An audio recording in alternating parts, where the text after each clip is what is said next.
রাস্তার ভিতরে জমা থাকে, গাড়ি ঘোড়া চলতে পারে না। এদিক দিয়ে গাড়ি ঘোড়া তো দূরের কথা, মনে করেন মানুষও ঠিকঠাক চলতে পারে না। আসলে তো রাস্তার এই অবস্থা কেন? 2 মাস আগে নতুন টেন্ডারে এই রাস্তা ঠিক করানো হলো, কিন্তু রাস্তার তো খুব খারাপ অবস্থা। মরিয়ম, জি ম্যাডাম। এটা কত নম্বর ওয়ার্ড? 5 নম্বর ওয়ার্ড ম্যাডাম।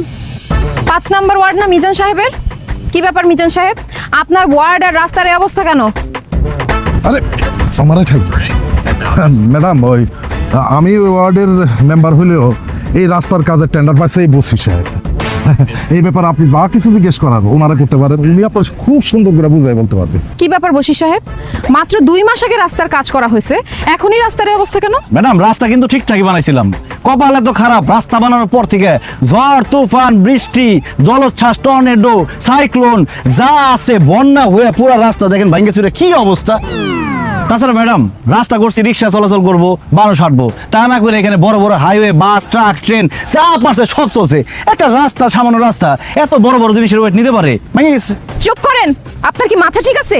এদিকে রেল লাইন যে এখান দিয়ে ট্রেন চলবে? রাস্তা করার পর থেকে ঠিকমতো বৃষ্টিই হয় নাই, ঝড় বন্যা হবে কোত্থেকে? রাস্তার জন্য সরকার টেন্ডারে যে পরিমাণ টাকা দিছে তাতে তো 5 বছরের রাস্তার কিছু হওয়ার কথা না। আর রাস্তার মধ্যে না ইটের সলিং করার কথা, কি ব্যাপার, ইট কোথায়? ম্যাডাম